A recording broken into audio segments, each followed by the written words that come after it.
Good evening and welcome to this special presentation here on Headlines Today. 41 pages. Yes, it took just 41 pages to put the gentleman's game to shame. Agreed, there have in fact been cases of fixing in cricket matches. But a never-seen-before report by the ICC's own watchdog, the Anti-Corruption and Security Unit, also known as the ACSU, has exposed just how deeply pervading this menace really is. The report is top secret. ICC is loath to make it public, but Headlines Today has got hold of it. We are calling it the Cricket Corruption Files. Thus began a run-up to a scandal that shook the very foundations of Indian cricket, shook the faith of crores of fans, and put the future of India's favourite sport in jeopardy. Now what Headlines Today has is proof that the World Cup 2011 may itself be tainted. And also, for the first time ever, there's conclusive proof of IPL 4 being under the fixing cloud. Headlines Today has exclusively accessed the ICC report on corruption in cricket. MS Dhoni will collect. Report for the same year the World Cup was lifted by a jubilant team of men in blue.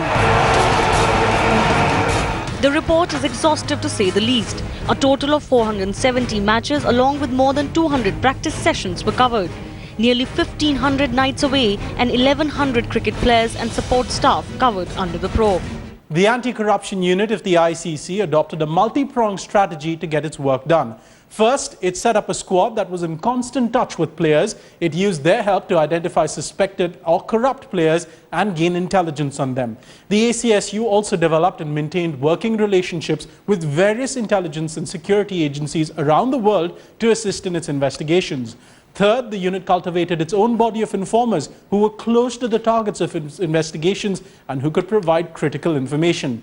Finally, it organized regular skill upgrade seminars for its members and had constant interaction with other sports bodies that are fighting corruption. The effect was immediate.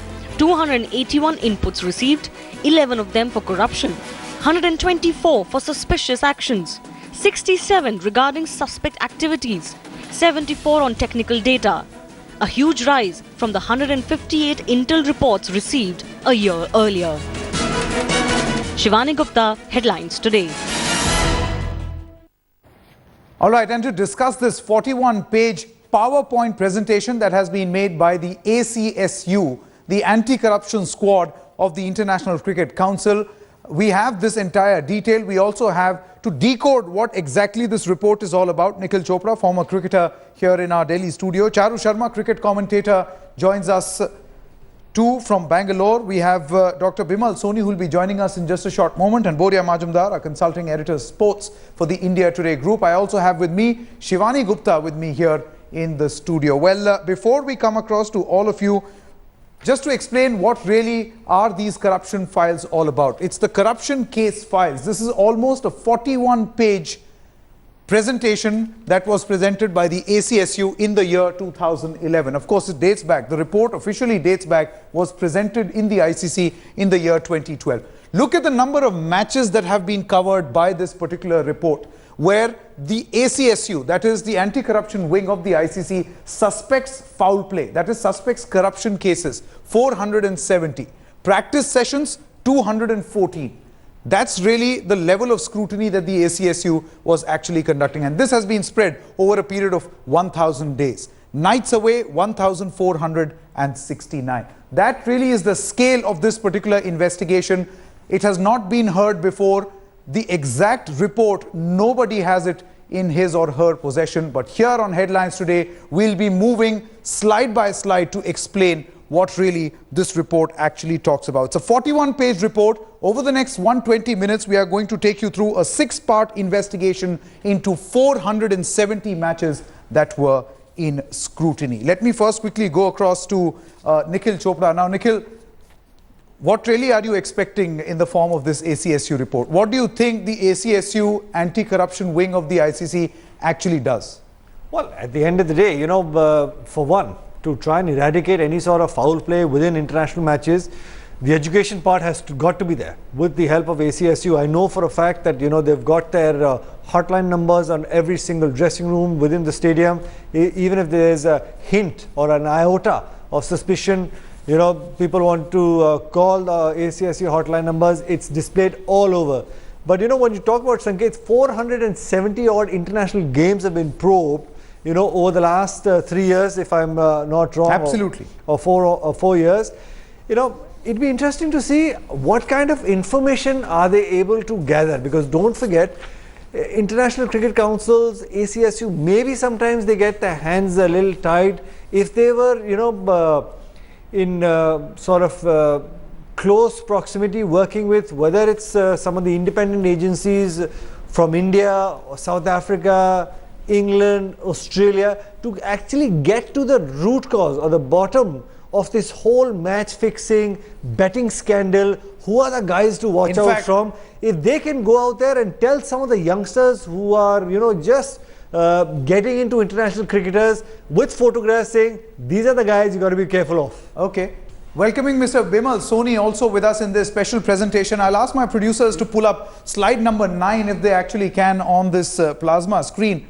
But before we actually, all right, here you have it. Now this is the source of information of the ACSU, and Shivani as well as Nikhil, if you can just take a look at this monitor over here. Yes. ACSU source of information. Who actually has served as the source of the information according to their own presentation? 24 players were informers for the ICC, for the ACSU. There were 18 officials. ACSU has its own sleuths, its own sources.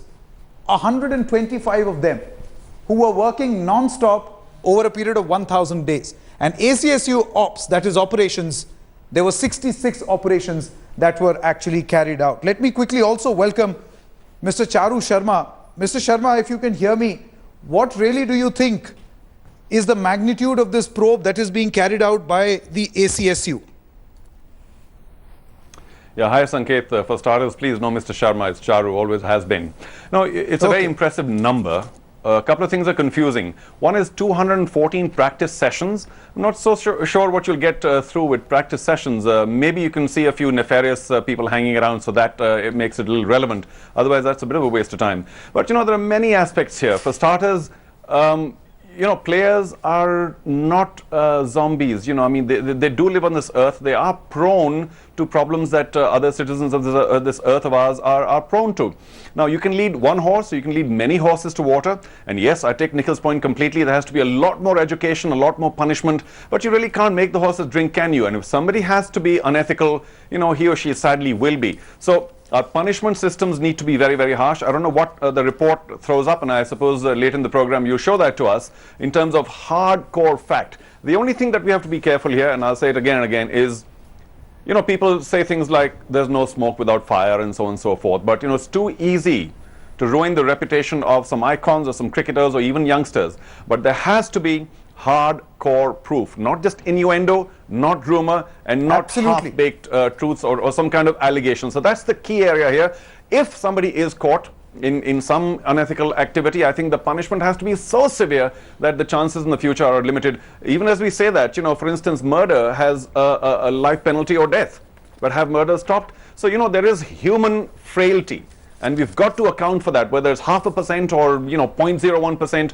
It's something that the ACU can work very, very hard. All the cricketers can, but it's just so difficult to eradicate completely. Absolutely, Charu. You know, point taken. That's exactly been our consideration also, Shivani, while we were going through this entire slide-by-slide presentation. We have decided that because this is under investigation, we are not going to name any players that have been mentioned in this particular PowerPoint presentation. We are not going to do that because we are not second-guessing an investigation process. Absolutely, and what is very crucial to understand here is that this report actually explains how the ACSU works. You know, are players cooperating? According to this report, 24 players actually came forward to the ACSU to report any suspect activity. What are the inner workings of the ACSU? Are they understaffed, or are they being able able to encompass everything that they need to? And how deep rooted is this nexus of bookies and associates that actually get their hands one way or the other to get in touch with players? This is not about players,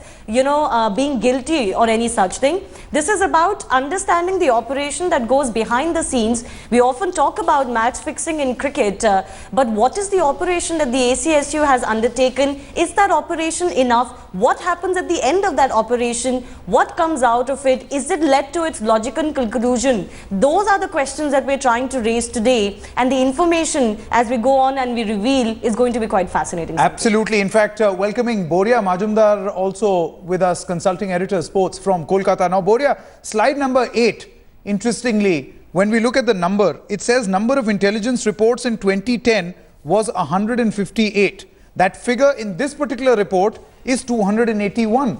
So we are to conclude that there has been an increase in the number of cases, and it's there on your screen right now. Total reports in this particular report is 281. In 2010, it was 158. Boria, close to 90% increase in the number of cases that have been explored by the ACSU.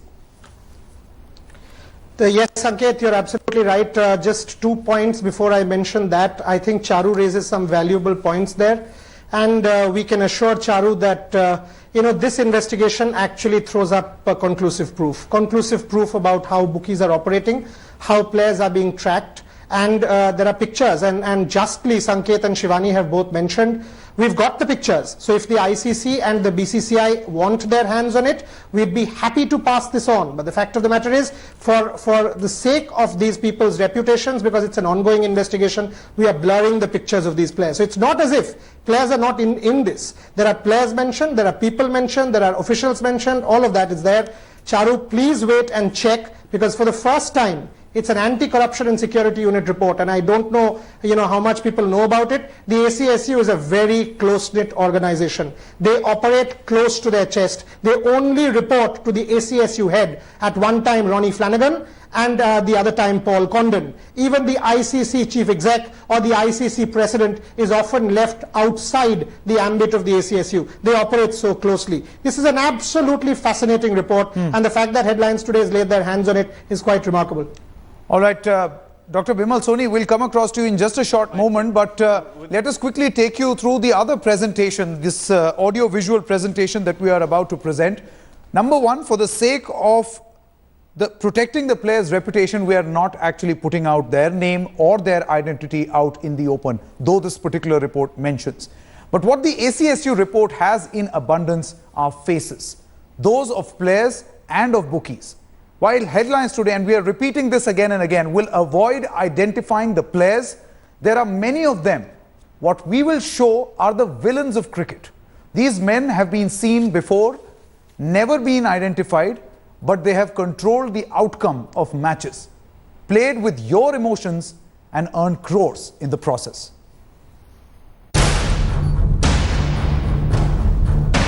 This man, Ravi Savani, was burdened with rooting out corruption in BCCI. But what Headlines Today has from the ACSU report of ICC is no laughing matter either.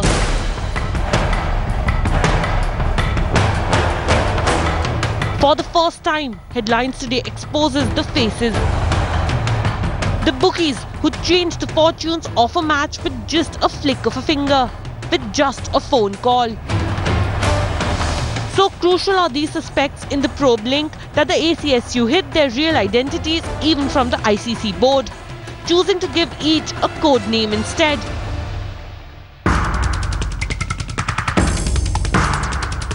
First suspect is simply known as DN, pictured here with a capped Indian player whose identity we have kept hidden. DN is one of the most active Indian bookies, arrested in 2002 and again in 2008 for betting offences.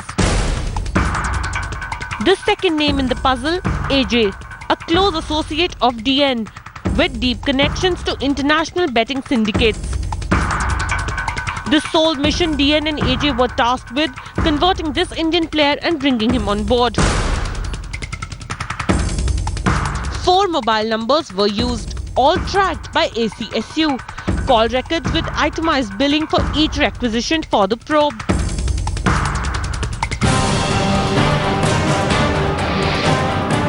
cricket star was ultimately cleared of all charges, more dirt was uncovered in the process. A third name cropped up. Headlines Today has a passport grab of this third cricket villain, later identified by ACSU, who worked as the middleman, introducing the cricket player to DN. Investigations are still ongoing, but what's clear is these three men were only the tip of the iceberg. Bureau Report, Headlines Today. All right, let me quickly go across to Dr. Bimal Soni, who has in fact been waiting from our Jaipur studios. Now, Dr. Soni, what we are trying to expose here for the first time are the faces, the real culprits, the villains of cricket. Because, you know, there has been a lot of talk as to who these people are, the nameless, the faceless bookmakers. But right now, in this particular report, we can actually expose these faces. People ACSU was actually tracking, the ICC was actually tracking 2010 onwards. Well, I agree with Charu what he has said, that these names are okay. We should know who they are and what you are exposing is good. But upon the players, if we take any, we are not taking names, but till we are trebly sure, I would not like any player to be named. Dr. Soni, and if we... Your concern is exactly our concern, Dr. Soni. No player has in fact been named in this particular report. Over the next 120 minutes, close to 100 left, we are not naming the identity or revealing the identity of any player. We understand, and that has in fact been the disclaimer right at the beginning of this broadcast. Yeah, okay. But as far as I am grateful to Headlines Today to have exposed these bookies and people involved. It's a syndicate which is running for so many years. We are checking them. We are trying to find. Police time and again is in different towns in India also is trying to stop betting going on. But the main people involved, the main culprits have never been nabbed. So I think if this thing happens, we would do a great service to the game and also save many innocent players to be caught in this web. I think last time when Rajasthan Royals were playing in the IPL and couple of players were caught, I think one or two were the main kingpins and others were only unnecessarily brought in as innocents and they got caught and they are suffering. So I think the main people, what you have said and what you are trying is a great, I would say exposure, which you are trying to tell us. I am in your studio, I am not seeing what you are showing on the television screen, but what I can say is that I appreciate what ASU has done and what you are doing to expose these people. Okay, let me quickly go across to Boria. Boria, you wanted to say something, but before you do, you know, the ICC has actually given code names to all these people. Their faces have been identified, they have been spotted close to hotels, but they have been given these code names. Is that the style of the ACSU functioning? Perhaps yes, Sanket, but most importantly, excuse me, let's put some things on the table.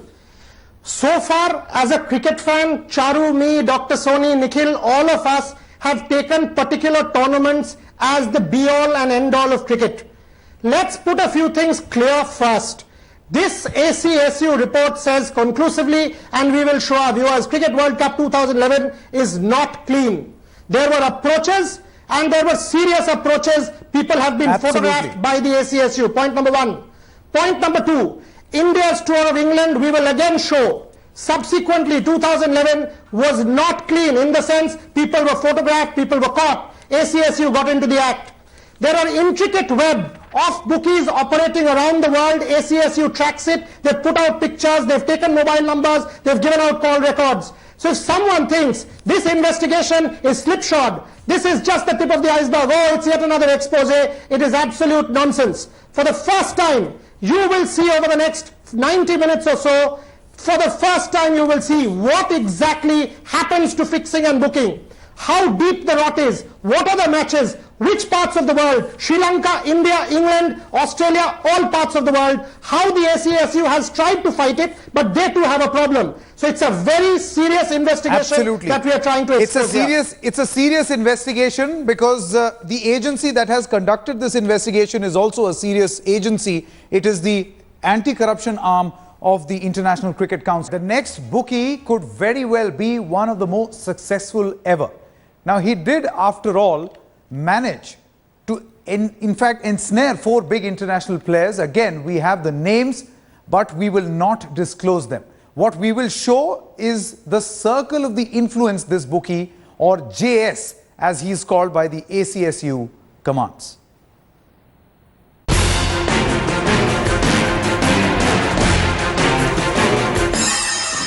A former top South African player, a former Kenyan cricketer, a former New Zealand team member, a former colourful English Test player.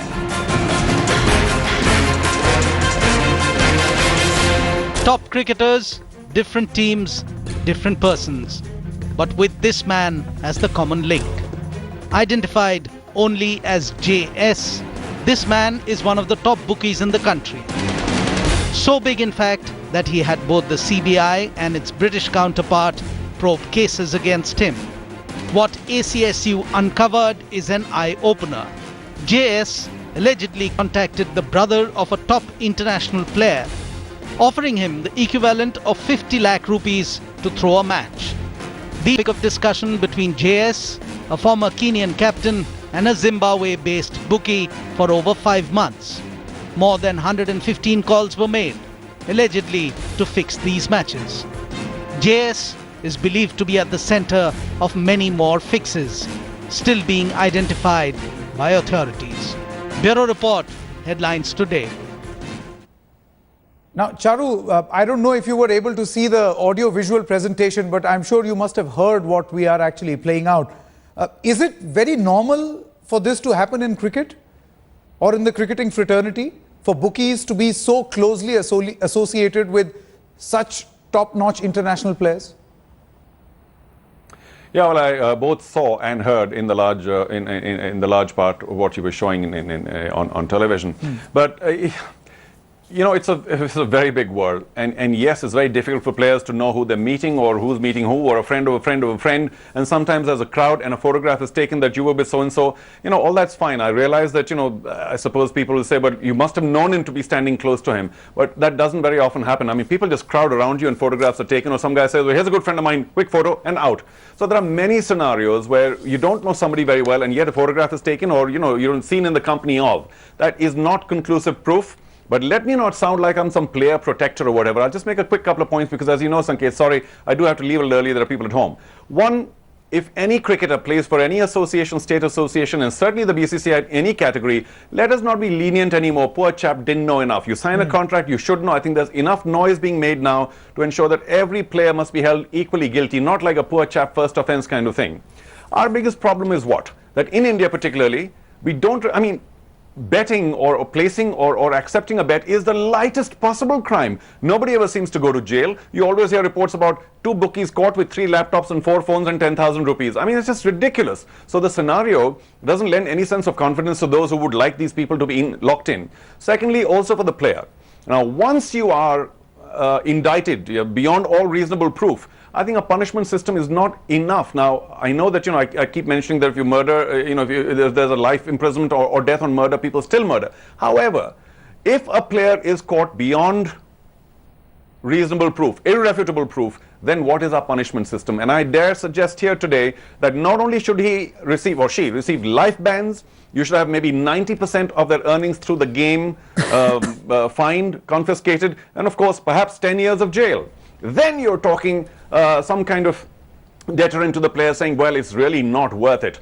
And maybe that's some sort of a solution right there. What about the bookies themselves? I mean, they're all scot-free. Nobody ever seems to go to jail. Nobody ever seems to be booked. There has to be a heavy punishment here, Sanket. Otherwise, you know, I mean, it is going to remain the kind of crime where people will just laugh it off and say, well, never mind. And through the course of this show, we are also going to question the ICC, Nikhil. I mean, this report is of 2012. It's 2014 already. What has happened to all the investigation that has been carried? 470 matches have been investigated. Where is the result? Absolutely, Sanket. You know, you hit the nail on the head saying you've, investigated so many games like we just showed. Maybe that Bangladesh-Zimbabwe series, you've got this whole booking nexus with players and things like that. When you've got all the details in your own backyard, why aren't you doing anything about it? At the end of the day, like Charu said, very important point, hang the players if you once find them guilty. But what about the guys who are, getting these players to do what they're doing, these bookies? Absolutely. What are the punishments?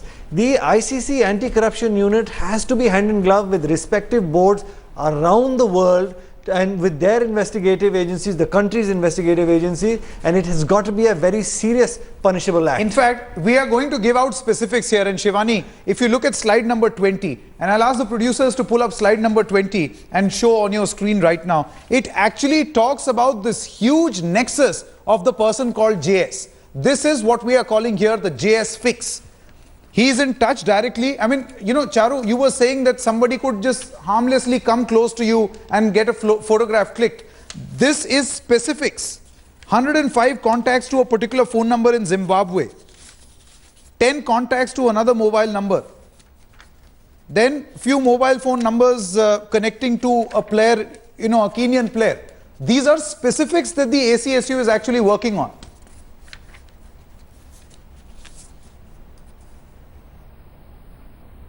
Charu, that was for you. Yeah, without doubt. I mean, it does prove that that there are people who can get closer and closer to players, and once you get close to one player, perhaps you can get closer to many other players as well, or close to one family, you can get closer to many others from that family or otherwise. I mean, it's not so difficult to imagine that. I will go back once again to saying, as an individual, if I get the phone number of somebody or many other phone numbers, or I get a photograph taken, it is a little difficult to avoid that, much as we'd like that to be avoided. But what is the punishment?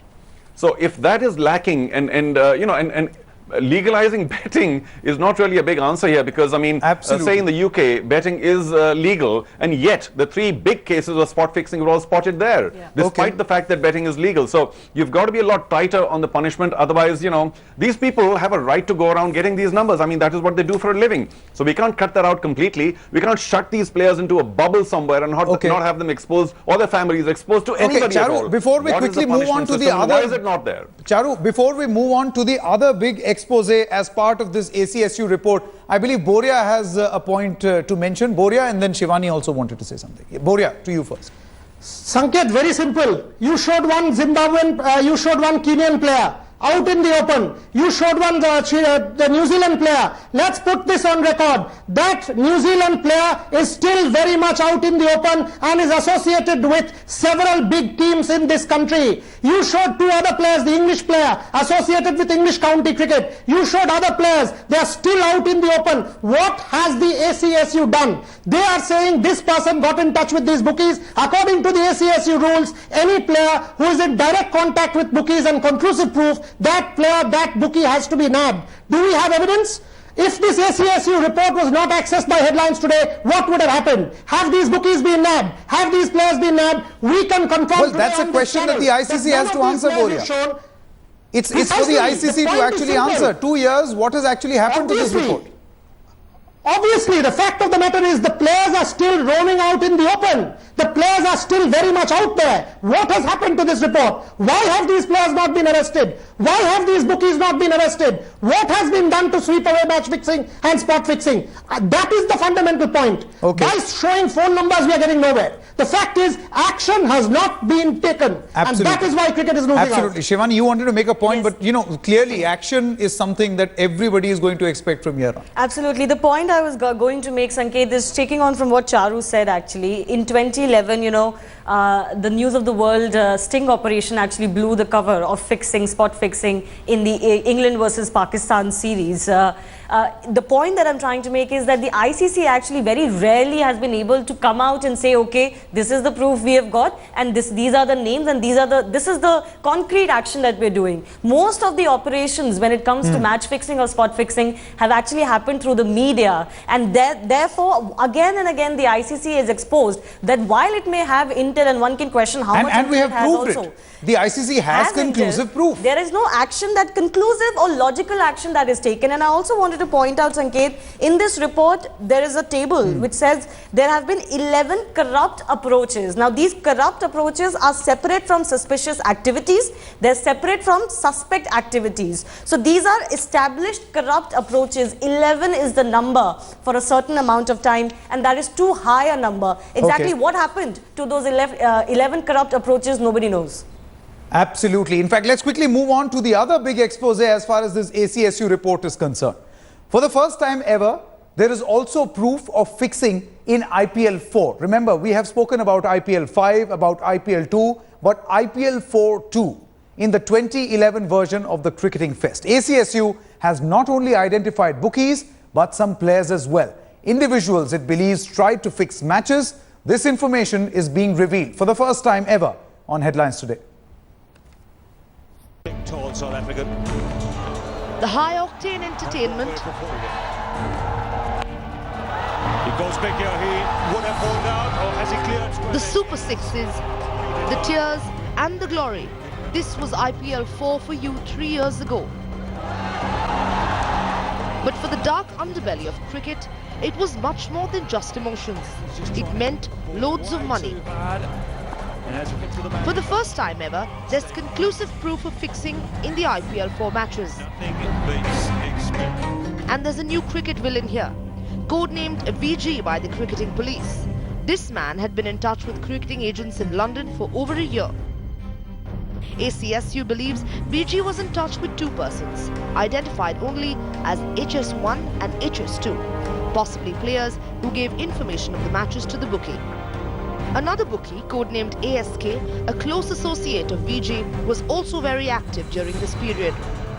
ASK allegedly brokered meetings with cricket agents and arranged fixed matches between Indian club teams and associate teams. It was he who sponsored this Indian team to England for the matches. Bureau Report, Headlines Today. If you could put slide number 26 and 27 up on the screen, and we'll carry on this particular discussion. Slide number 26 of the ACSU report actually talks about a person called ASK. And ASK is closely affiliated with another person called VG, who is in touch with a cricket agent, and there is a huge nexus among all of these people. ASK is, of course, the bookie on your screen at this moment, according to the ACSU report. Now, Boria, if you could just take us through and explain, perhaps you have also read the report. Just take us through what exactly is this link to the IPL 4 that we are talking about. See, very simple. The link is very simple. These players, these people were getting in touch with players. Obviously, IPL is susceptible because of the number of junior players, players who have not had exposure at the international realm. And please note, for the longest time, there was no anti-corruption and security measure in the IPL. So it is the most easy format. T20 is the most easy format to, do these kind of shady deals. IPL 4 was susceptible. In 2011, after the high of the Cricket World Cup, cricket was at an all-time high in India. The market value of cricket was an all-time high. The bookies had a field day. The fact of the matter is, what was done? These bookies, which we are exposing today, the ACSU had them identified. Question number one, did they pass the information on to the police? Which police force had this information? Did they pass it on to the BCCI? If they did pass it on to the BCCI, who is the person responsible? Ravi Savani was the head of the ACSU at one point in time, now the head of the BCCI ACSU. Did he know about this? If he did know about this, what did he do about it? The fact is, if this report was given in 2012, Ravi Savani subsequently joined the BCCI. What has he done about these bookies? Sanket, questions galore with answers very few.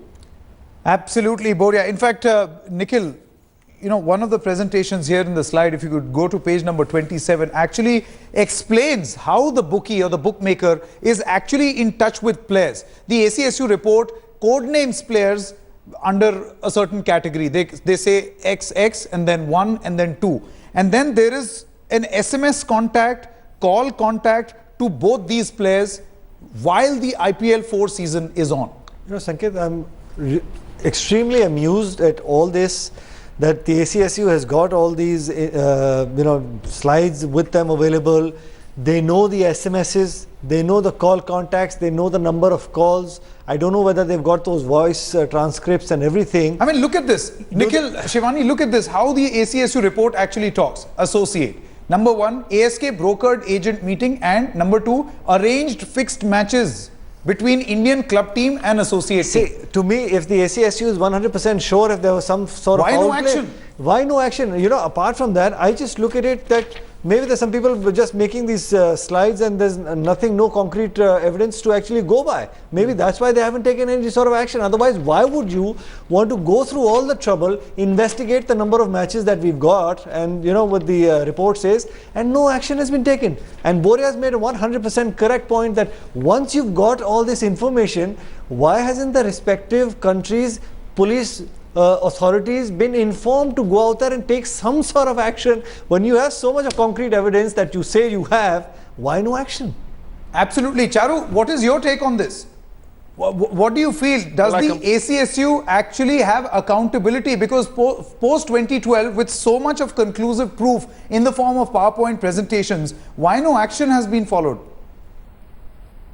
Yeah, may I quickly apologize, because I will have to leave during your next break, so my apologies there. But yeah, very quickly, I think all of us are saying the same thing, that, you know, this seems like a rogues gallery. If the ACSU and every other anti-corruption body does have specific proof about people who are indulging in this unethical activity, there are two possibilities here. One, as Nikhil said, maybe they just don't have enough proof, but it's only conjecture. Two, are these really crimes? I think we've got to find out within India what is the crime if you're a bookie, if you accept betting, or if you bet yourself. What is the crime? It comes under what section? How? What is the punishment? And perhaps there's a case here that, you know, it just isn't there for them to be able to make anybody culpable and put them behind bars or whatever. And finally, of course, maybe it is, and I mean, this is a distinct possibility, that the ACSU, the ICC, and everybody else concerned, all the boards are saying, well, let's not make too big a case of this. Let's try and deal with it internally. Yeah. Let's not ruin our game. Let's not have people lose their respect or their belief in the game, and we'll try and handle it quietly and internally, which is, of course, very dangerous, because nothing seems to be done about it. Okay, Charu, that means a lot. I mean, you saying that, perhaps, you know, Shivani, do you think this is the case? No, I think that is the third possibility. Hush everything up. Which is what I was coming to when Charu was making the point, that there's a lot of premium attached to not letting this come out in the open. Because when details of the kind of nexus that still exists, the enormity of it starts coming out in the open, then when, as Charu said, you know, people's belief has already been shaken, and no board and no official associated with cricket in his right mind would want that belief to plummet even further. Let's put that question to Dr. Bimal Soni. Dr. Soni, you are the Deputy President of the Rajasthan Cricket Association. Now, a feeling is that it is inconvenient for associations, agencies to actually follow up on this probe. Or the first idea should be to, you know, settle this down in your own way. Make sure that there is no, you know, doubt on the game. You see, I'm sure all district associations are ready to help any agency, provided it is done in a systemic and a concentrated manner, and as is being done now. When we have the matches, the preliminary reports, the old reports, and the people concerned earlier on, there were certain bookies which have been booked in this IPL from Jaipur. There have been some business houses which have been booked in them. But there is no correlation between what has happened with the Bombay probe and what has happened with the Delhi probe. Okay. I'm even talking of this IPL probes. So I think board has, like ICC is doing, board has also got its own unit. Okay. But there has to be a better coordination. Like you have got such a big report today. Okay. But is it coordinated with the district, with the state associations? Because everybody can contribute if they know something. Like what you are telling me today, I have not known about it. So the bookies, if their names are well known, that's actually a shocker.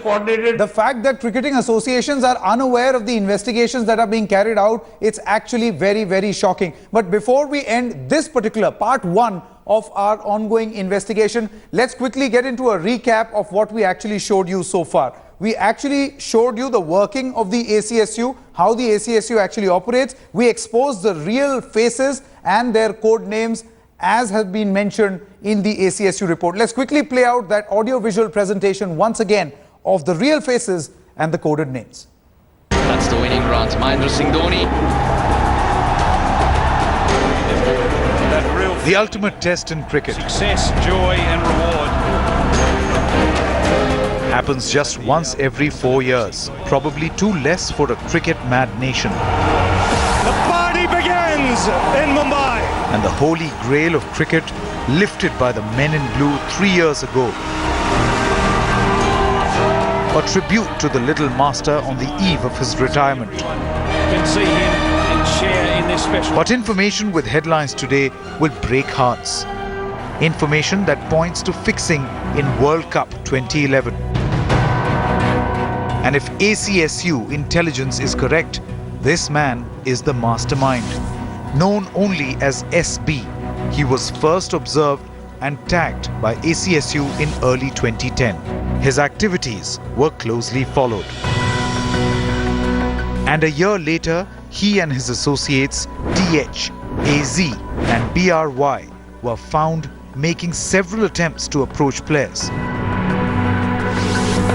All three associates are seen in this picture. Players were immediately advised by ACSU to stay clear of SB and these three fixer associates of his. What began next was a cat-and-mouse game between the fixers and the ACSU. 5 mobile numbers were identified and itemized billing details obtained for each. SB's each move was tracked. His trips to Sri Lanka and Dubai in 2011. His business dealings, his personal information. It helped with 2 players who were approaching, reporting the contact to ACSU. Bureau Report, headlines today.